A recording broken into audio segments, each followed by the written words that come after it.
നിനക്കറിയാവുന്ന ഏറ്റവും മിടുക്കരായ 2 ആളുകളെ തമ്മിൽ ബന്ധിപ്പിക്കുക. നിങ്ങൾ 3 പേരും ചേർന്ന് ഒരു സൂപ്പർ ട്രൈബ് തുടങ്ങുക. അതിനുശേഷം സമാന മനസ്കരായ ആളുകളെ കണ്ടെത്തി അതിലേക്ക് ചേർക്കാം. ഒരു സമയം ഒരാളെ മാത്രം. അസാമാന്യ കഴിവുകളുള്ള ഒരുപാട് ആളുകൾ ഈ പ്രപഞ്ചത്തിലുണ്ട്. അവരെ ആകർഷിക്കാനായി നിങ്ങൾ തന്നെ ആദ്യം അത്തരത്തിലൊരു വ്യക്തിയാവുക. നിങ്ങൾ അങ്ങനെ ചെയ്യുകയാണെങ്കിൽ അവർ നിങ്ങളെ തേടി വരും. എൻ്റെ സൂപ്പർ ട്രൈബ് അംഗങ്ങളെ ഞാൻ എങ്ങനെ തിരഞ്ഞെടുക്കും? ഞാൻ ചോദിച്ചു. നല്ല ചോദ്യം. ഒരു പോസിറ്റീവ് ട്രൈബും അപകടകരമായ നെഗറ്റീവ് ട്രൈബും തമ്മിൽ വലിയ വ്യത്യാസങ്ങളുണ്ട്. നിങ്ങൾ നിങ്ങളുടെ സമ്പത്ത് വളർത്താൻ നോക്കുകയാണെങ്കിൽ നിങ്ങളെക്കാൾ സമ്പന്നരായ ആളുകളെ കണ്ടെത്തുക. നിങ്ങൾക്ക് നല്ല ആരോഗ്യമാണ് വേണ്ടതെങ്കിൽ ആരോഗ്യവാന്മാരായ ആളുകളെ കണ്ടെത്തുക. ആത്യന്തികമായി നിങ്ങളുടെ ഉത്തരത്തിലെ തലച്ചോറിനെ ശ്രവിക്കുക. വീണ്ടും ഉദരത്തിലെ തലച്ചോർ. ഞാൻ നേരത്തെ സൂചിപ്പിച്ചതുപോലെ സ്റ്റാൻഫോർഡിലെ പഠനം അനുസരിച്ച് നമുക്ക് 3 ബ്രെയിനുകളാണുള്ളത്. ഒന്നുകൂടി പറയാം. തലയിലെ ബ്രെയിൻ, ഹൃദയത്തിലെ ബ്രെയിൻ, ഉദരത്തിലെ ബ്രെയിൻ. ആദ്യം നമ്മൾ ഹൃദയത്തിൽ കൂടി ശ്വസിക്കുന്ന വ്യായാമം ചെയ്തല്ലോ. അപ്പോൾ ഹൃദയത്തിലെ തലച്ചോർ ഉത്തേജിപ്പിക്കപ്പെട്ടു. എന്നാൽ ഉദരത്തിലെ ബ്രെയിൻ അതിലും ശക്തിയുള്ളതാണ്. അതുകൊണ്ടാണ് രണ്ടാമതായി നമ്മൾ ഉദരത്തിലേക്ക് ശ്വാസം വലിക്കുന്നതായി ഭാവനയിൽ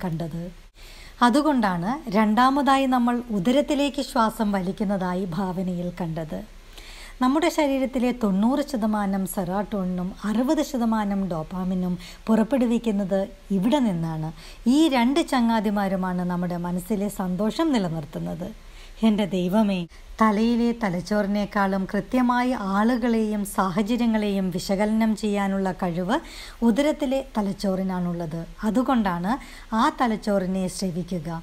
ഇത് ശാസ്ത്രീയമായി തെളിയിക്കപ്പെട്ടിട്ടുള്ളതാണ്. അതുകൊണ്ട് തന്നെ വ്യക്തി ജീവിതത്തിലേക്കോ ബിസിനസ് ജീവിതത്തിലേക്കോ ഉള്ള സൂപ്പർ ട്രൈബിനെ തിരഞ്ഞെടുക്കുമ്പോൾ ഉദരത്തിലെ തലച്ചോറിനെ ആശ്രയിക്കുക. ഈ കണ്ടെത്തലുകളെക്കുറിച്ച് സംസാരിക്കുമ്പോൾ അർജുൻ വളരെ ആവേശത്തിലായിരുന്നു. ശരിക്കും ആശ്ചര്യം തന്നെ. ഞാൻ പറഞ്ഞു, നിന്റെ ഇപ്പോഴത്തെ ട്രൈബിനെ ഒരു പക്ഷിയുടെ ദൃഷ്ടിയിലൂടെ നോക്കിക്കാണുക. അതൊരു പോസിറ്റീവ് ട്രൈബാണോ? ഒരു കൂട്ടം സുഹൃത്തുക്കൾ ഒന്നിച്ച് ഭക്ഷണം കഴിക്കാനും ചിരിക്കാനും വേണ്ടി കണ്ടുമുട്ടുന്നതാണോ? അത് നിന്നെ മികച്ച പ്രകടനം നടത്താൻ പ്രേരിപ്പിക്കുന്നുണ്ടോ? എങ്കിൽ അതൊരു ശാക്തീകരിക്കുന്ന ട്രൈബാണ്. അത്തരത്തിലുള്ള ആളുകളുമായി ഇടപഴകുക. വീണ്ടും സ്വയം ചോദിക്കുക, ഈ ഗ്രൂപ്പ് എപ്പോഴും നെഗറ്റീവാണോ? എൻ്റെ സുഹൃത്തുക്കളിൽ നിന്നും കുടുംബത്തിൽ നിന്നും എന്നെ അകറ്റി നിർത്താൻ ശ്രമിക്കുന്ന ഒന്നാണോ? എൻ്റെ ലക്ഷ്യങ്ങൾ നേടുന്നതിൽ നിന്നും എന്നെ തളർത്തുന്ന ഒന്നാണോ? അതിനുശേഷം എന്താണ് അവരുടെ ലക്ഷ്യം എന്ന് സ്വയം ചോദിക്കുക. നിങ്ങളെ നശിപ്പിക്കുന്ന ട്രൈബിൽ നിന്നും എത്രയും വേഗം ഓടി മാറുക. നിങ്ങളുടേത് അല്ലെന്ന് തോന്നുന്ന ട്രൈബുകൾ വലിയ പ്രാധാന്യം കൊടുക്കാതിരിക്കുക. എനിക്കിത് വളരെ നല്ലതായി തോന്നി. വളരെ കാലം മുന്നേ തന്നെ ഞാൻ ചാർലിയിൽ നിന്നും ഓടി അകലേണ്ടതായിരുന്നു. അവൻ്റെ വീക്ഷണങ്ങളുമായി യോജിക്കുന്നതല്ല എൻ്റേതെന്ന് എനിക്കറിയാമായിരുന്നു. അവൻ ഞാൻ അറിയാതെ എന്നെ പിടിച്ച് വെള്ളത്തിൽ താഴ്ത്തിക്കൊണ്ടിരിക്കുകയായിരുന്നു. ഈ പറഞ്ഞതെല്ലാം എന്നെ സംബന്ധിച്ച് ശരിയായിരുന്നു. ഒരിക്കൽ നിങ്ങൾ സൂപ്പർ ട്രൈബ് സൃഷ്ടിച്ചാൽ ആ പുതിയ ട്രൈബിൽ നിന്നും ഏറ്റവും നല്ല ഫലം ലഭിക്കുന്നതിനുള്ള മാർഗം ട്രൈബിനോട് ബോധപൂർവം പവർ ക്വസ്റ്റ്യൻസ് ചോദിക്കുക എന്നാണ്. വ്യക്തിഗത ജീവിതത്തിൽ മാത്രമല്ല, ബിസിനസ് ജീവിതത്തിലും. യഥാർത്ഥത്തിൽ ഒരു സൂപ്പർ ട്രൈബ് സൃഷ്ടിക്കുമ്പോൾ നിങ്ങളുടെ ബിസിനസ് കൂടുതൽ വിജയകരമാകും. വളരെ വിജയകരമായ ബിസിനസ് സൂപ്പർ ട്രൈബിൻ്റെ പ്രധാന ചേരുവകൾ ഏതൊക്കെയാണെന്നറിയണോ? വേണം. എങ്കിൽ എൻ്റെ യുവശിഷ്യയെ ശ്രദ്ധിച്ച് കേൾക്കൂ. നിങ്ങളുടെ കണ്ണുകൾ തുറക്കപ്പെടാൻ പോവുകയാണ്. അർജുൻ്റെ കണ്ണുകളിൽ വീണ്ടും കുസൃതി നിറഞ്ഞ പുഞ്ചിരി. അധ്യായം 7. ബിസിനസ്സിലെ 3 തരം ആളുകൾ. ബിസിനസ്സിൽ 3 തരം ആളുകളാണുള്ളത്. അർജുൻ പറഞ്ഞു തുടങ്ങി. ഒന്നാമത്തെയാൾ ടെക്നീഷ്യൻ. എല്ലാ ബിസിനസ്സിലെയും ജോലികൾ ചെയ്യുന്നയാളാണ് ഇവർ. ഞാൻ അവരെ ആർട്ടിസ്റ്റുകൾ എന്നാണ് വിളിക്കുന്നത്. രണ്ടാമത്തെ ആളുകൾ മാനേജർമാരാണ്. നേരത്തെ പറഞ്ഞ ആർട്ടിസ്റ്റുകളെ പ്രചോദിപ്പിക്കുകയും ശാക്തീകരിക്കുകയും ചെയ്ത് ടീമുകൾ പടുത്തുയർത്തുന്നവരാണ് മാനേജർമാർ. കാര്യക്ഷമതയും പ്രകടനവും മെച്ചപ്പെടുത്തുന്നതിനെക്കുറിച്ചായിരിക്കും മാനേജർ സംസാരിക്കുന്നത്. ഇവർ എപ്പോഴും റിസൾട്ടിലാണ് ശ്രദ്ധ കേന്ദ്രീകരിക്കുന്നത്. മൂന്നാമത്തെ ആളുകൾ ലീഡർമാരാണ്. ആയിരക്കണക്കിന് ആശയങ്ങളുള്ള ദാർശനികർ, പുതുമ കണ്ടെത്തുന്നവർ, സൃഷ്ടാക്കൾ. ലീഡർ തൻ്റെ വിഷൻ ടീമിന് കാണിച്ചു കൊടുത്ത് മുന്നിൽ നിന്നും അവരെ നയിക്കുന്നു. ലീഡർ ഒരിക്കലും ആർട്ടിസ്റ്റിൻ്റെ ജോലി ചെയ്യില്ല. നിങ്ങളുടെ ബിസിനസ്സിനെ ഒരു സൂപ്പർ ട്രൈബാക്കി മാറ്റിയെടുക്കാൻ ഇവരെല്ലാവരും ആനുപാതികമായി ആവശ്യമാണ്. എന്നാൽ പരസ്പരം പോരടിക്കാതെ സഹവർത്തിക്കാൻ ഇവർ പഠിക്കേണ്ടതുണ്ട്. ഇതിനെക്കുറിച്ച് അടുത്ത ദിവസം നമ്മൾ കൂടുതലായി മനസ്സിലാക്കും. ഇതിൻ്റെ പ്രാധാന്യത്തെക്കുറിച്ച് മനസ്സിലാക്കി തരാൻ ഒരു ഉദാഹരണം കൂടി പറഞ്ഞ് ഇക്കാര്യം നമുക്ക് ഇന്ന് അവസാനിപ്പിക്കാം. ശരി, ഞാൻ ആവേശത്തിൽ എൻ്റെ കസേര കറക്കി അദ്ദേഹത്തിന് അഭിമുഖമായി ഇരുന്നു കൊണ്ട് പറഞ്ഞു, ഞാൻ ഇന്ന് ഒരുപാട് നേരം അർജുനെ കേട്ടുകഴിഞ്ഞു. അദ്ദേഹം തരുന്ന ഓരോ അറിവുകളും ഒന്നും വിടാതെ പരമാവധി സ്വായത്തമാക്കാനുള്ള ശ്രമത്തിലായിരുന്നു ഞാൻ.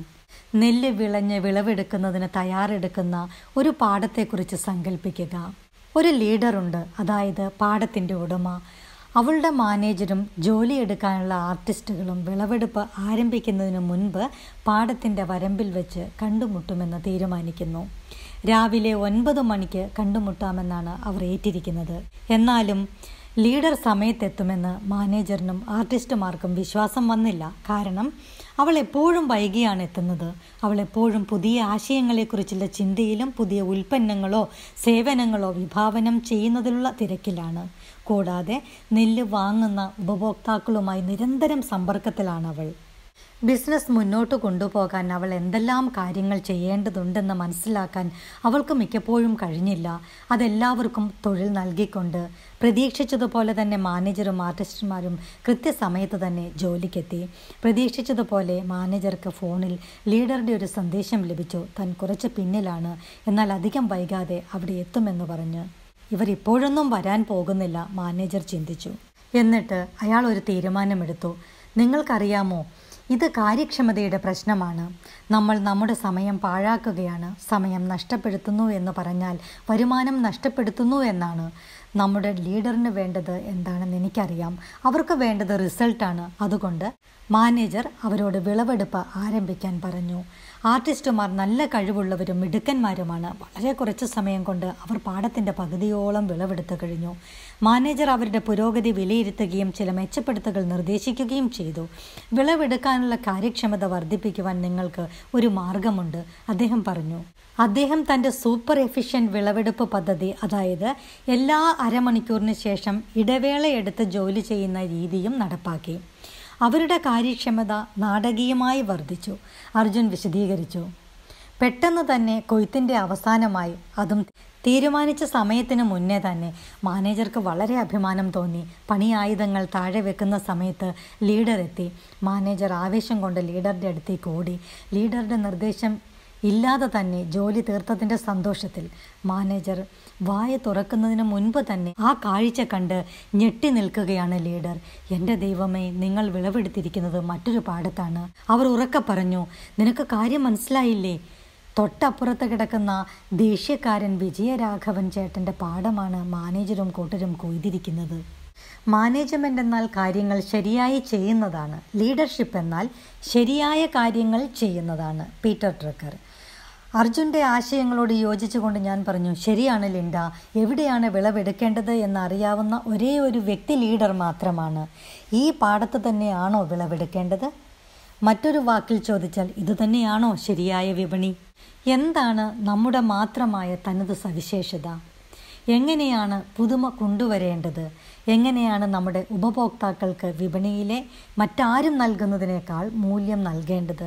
ഇതേപോലെയുള്ള ചോദ്യങ്ങൾ ലീഡർ ചോദിച്ചുകൊണ്ടിരിക്കും. എന്നാൽ മാനേജർ എപ്പോഴും ചിന്തിക്കുന്നത് കാര്യക്ഷമതയെക്കുറിച്ചാണ്.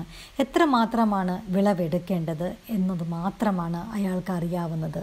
എന്തിനാണ് ഞാൻ കാത്തിരിക്കുന്നത്? കാര്യക്ഷമതയാണ് വേണ്ടത്.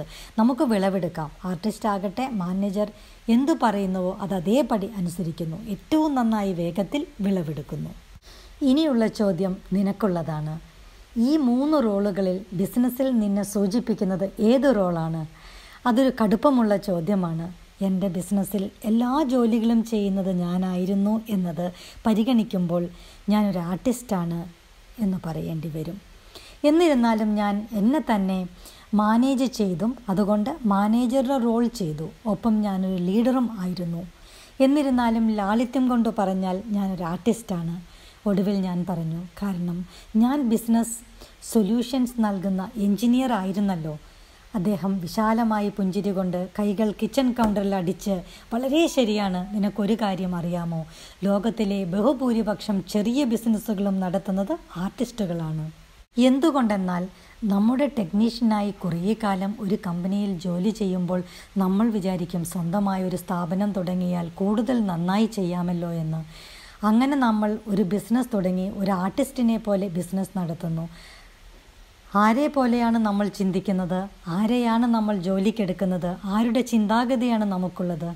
ആർട്ടിസ്റ്റുകളുടേത്. നമ്മൾ നമ്മളെപ്പോലെയുള്ള കൂടുതൽ ആർട്ടിസ്റ്റുകളെ ജോലിക്കെടുക്കും.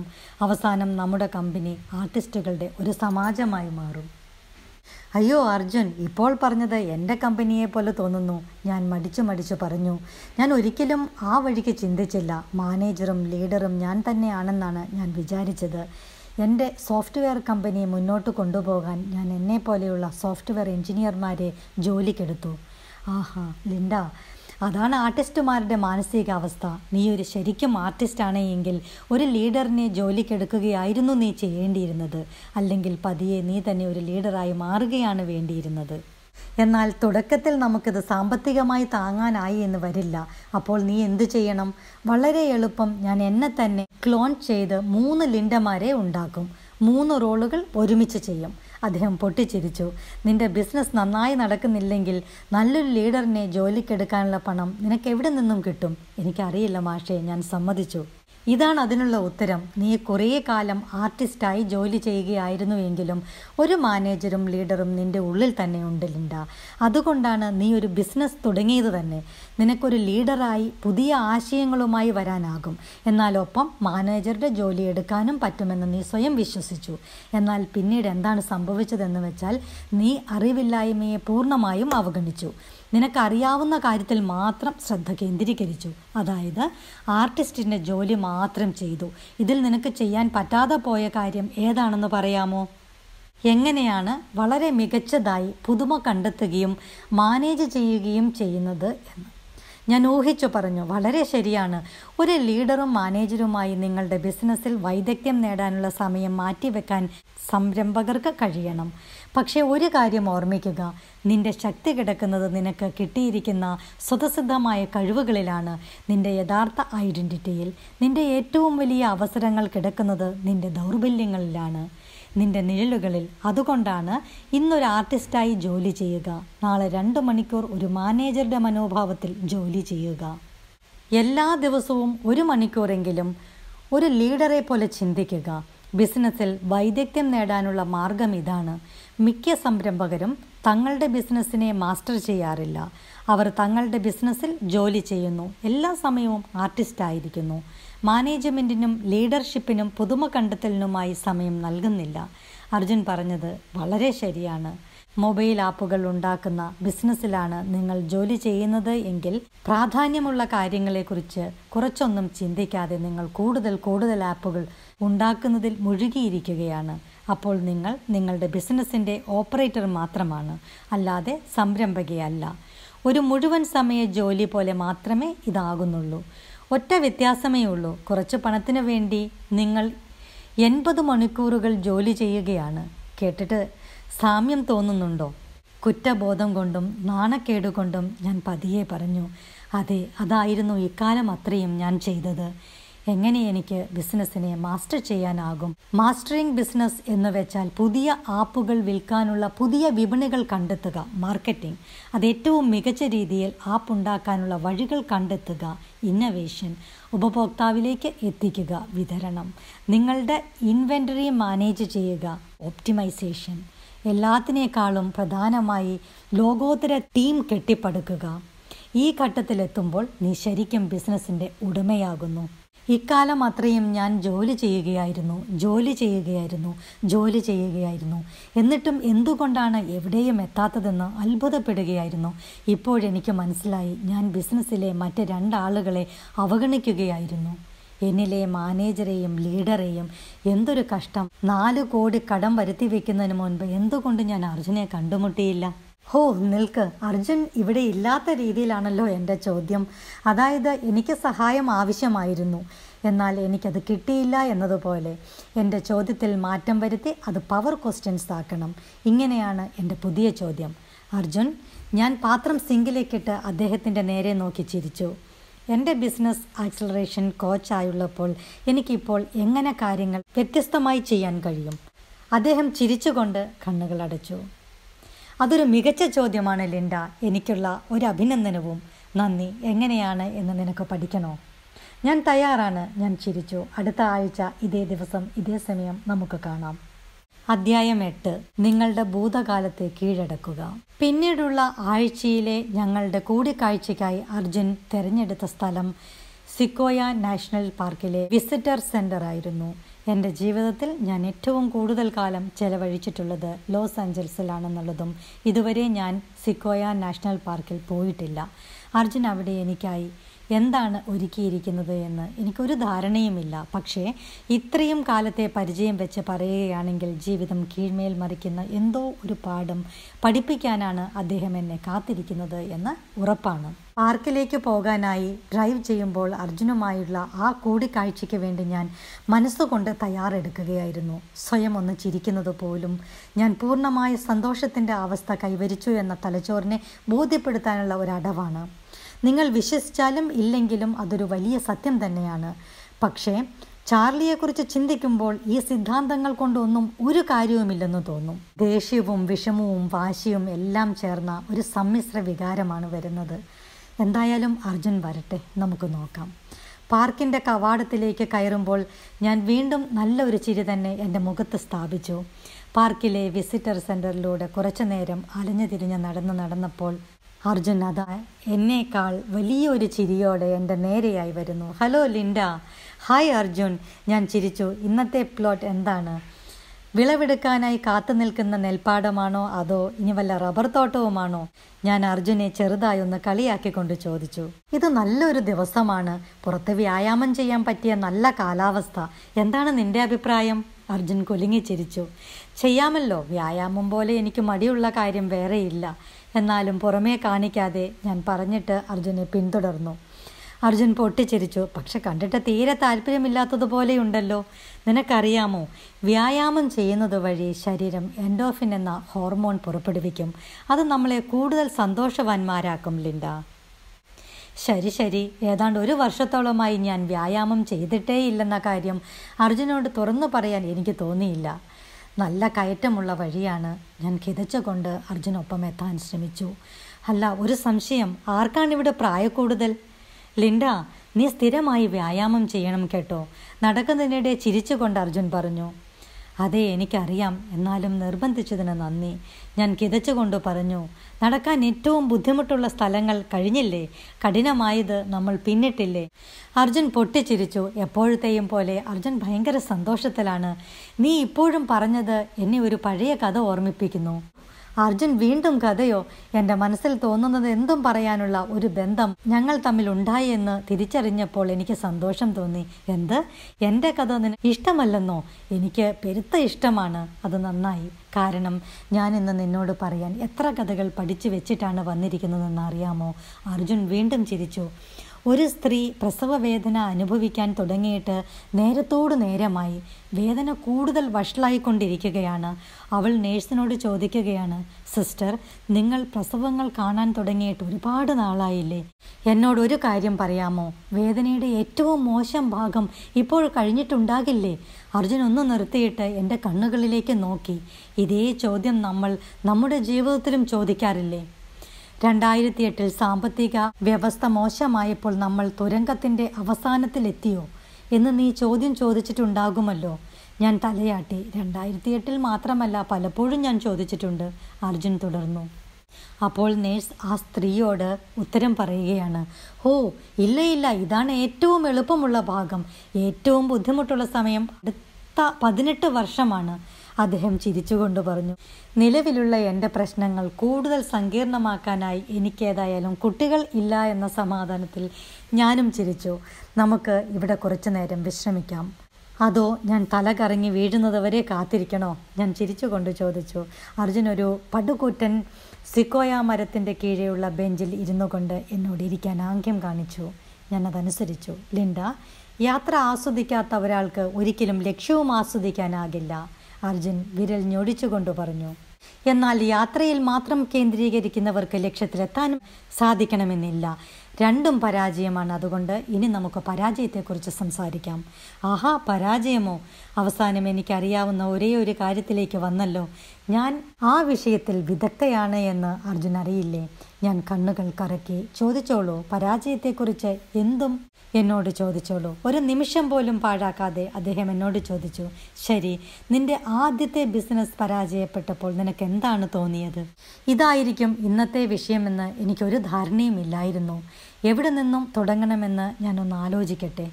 ഞാൻ നെടുവീർപ്പിട്ടു. ആദ്യത്തെ ബിസിനസ് പൊട്ടിയപ്പോൾ ഞാൻ പലരെയും നിരാശപ്പെടുത്തിയതായി എനിക്ക് തോന്നി. ആളുകൾ എന്നിൽ വിശ്വസിക്കുന്നതും എന്നെ പിന്തുണയ്ക്കുന്നതും മതിയാക്കിയെന്നും ഞാൻ തിരിച്ചറിഞ്ഞു. പണത്തിൻ്റെ കാര്യത്തിൽ ഞാൻ വിശ്വസിക്കുവാൻ കൊള്ളാത്തവൾ ആയി എന്ന് എനിക്ക് സ്വയം തോന്നി. എല്ലാം പരാജയപ്പെട്ടപ്പോൾ ഞാനൊരു വൻ പരാജയമായെന്ന് എല്ലാവരും ചിന്തിച്ചിട്ടുണ്ടാകും. അപ്പോൾ നിനക്ക് വളരെ ഭയാനകമായി തോന്നിയിട്ടുണ്ടാകും, അർജുൻ ചുരുക്കി പറഞ്ഞു. തീർച്ചയായും ഇപ്പോഴും അങ്ങനെ തന്നെയാണ് തോന്നുന്നത്. ഇനിയും ആളുകൾ എന്നെ വിശ്വസിച്ചാൽ അവരെ ഞാൻ വീണ്ടും നിരാശരാക്കുമെന്ന് എനിക്ക് തോന്നുന്നുണ്ട്. നീ വീണ്ടും പരാജയപ്പെട്ടാൽ മറ്റെന്തൊക്കെയായിരിക്കും നിനക്ക് തോന്നുന്നത്? അർജുൻ ചോദിച്ചു. ആർക്കെങ്കിലും എന്നിലൊരല്പം വിശ്വാസമെങ്കിലും ബാക്കിയുണ്ടെങ്കിൽ അതുകൂടി നഷ്ടപ്പെടും. എനിക്ക് ബിസിനസ് പങ്കാളികളെയും കൂടുതൽ സുഹൃത്തുക്കളെയും നഷ്ടമാകും. എല്ലാവരാലും പൂർണ്ണമായിട്ടും തിരസ്കരിക്കപ്പെട്ടവളായി എനിക്ക് സ്വയം തോന്നും. എനിക്കാണെങ്കിൽ അവഗണന എന്ന് വെച്ചാൽ 18 ചക്രമുള്ള ട്രക്ക് എൻ്റെ മേൽ കയറി ഇറങ്ങി പോകുന്നത് പോലെയുള്ള അനുഭവമാണ്. അതുകൊണ്ട് എന്ത് വില കൊടുത്തും തിരസ്കരിക്കപ്പെടുന്ന അവസ്ഥ എനിക്ക് ഒഴിവാക്കണം. എനിക്ക് മനസ്സിലായില്ല. പക്ഷേ നീ ബിസിനസ് തുടങ്ങിയപ്പോൾ ആളുകളെ നിരാശരാക്കേണ്ടി വരുമെന്ന് ചിന്തിച്ചിരുന്നു? ഒരിക്കലുമില്ല. എനിക്കൊരു പേടിയുമില്ലായിരുന്നു. വിജയിക്കുമെന്നും എല്ലാം നേടും എന്നുമുള്ള വിശ്വാസമായിരുന്നു എനിക്കുണ്ടായിരുന്നത്. വിജയിക്കുമെന്ന് എനിക്ക് നല്ല ഉറപ്പുണ്ടായിരുന്നു. എന്താണ് എനിക്ക് സംഭവിച്ചതെന്ന് എനിക്ക് തന്നെ അറിയില്ല. താടിക്ക് കൈവച്ച് ഞാനിരുന്നു. ഒരു കരം എൻ്റെ പുറത്ത് മൃദുവായി തട്ടുന്നത് എനിക്ക് അനുഭവപ്പെട്ടു. ലിൻഡ, പുതുതായി ഒരു ബിസിനസ് സംരംഭം ആരംഭിക്കുമ്പോൾ നീ പരാജയത്തെക്കുറിച്ച് ചിന്തിച്ചിട്ടില്ല. ആരും അങ്ങനെ ചിന്തിക്കാറില്ല. എന്നാൽ പണം നഷ്ടപ്പെടാൻ തുടങ്ങുമ്പോൾ എന്തായിരിക്കും നിന്റെ മനസ്സിൽ പെട്ടെന്നുണ്ടാവുന്നത്? ഞാൻ നേരത്തെ പറഞ്ഞതെല്ലാം.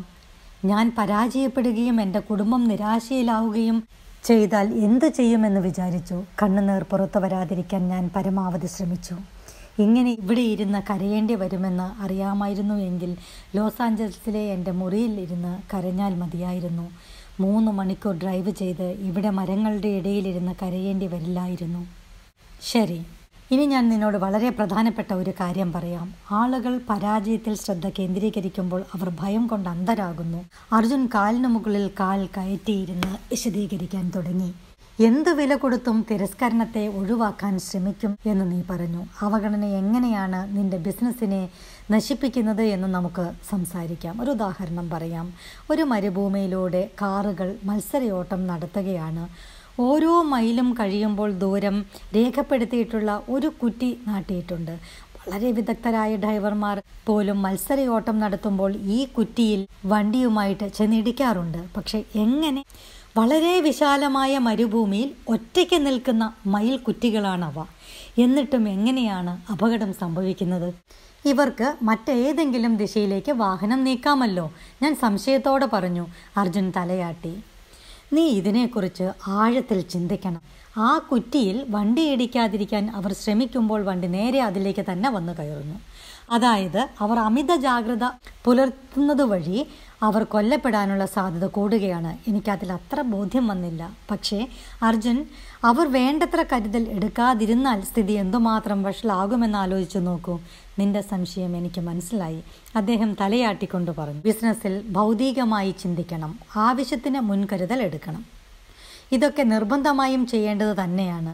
ഞാൻ എൻ്റെ ലക്ഷക്കണക്കിന് ക്ലയൻസിനോട് എൻ്റെ ട്രെയിനിങ്ങിൽ പറഞ്ഞിട്ടുള്ളത് വെറുതെ ശുഭാപ്തി വിശ്വാസം വേണമെന്നല്ല, പകരം ഇൻ്റലിജൻറ്റ് ഓപ്റ്റിമിസം വേണമെന്നാണ് അവരെ പഠിപ്പിക്കുന്നത്.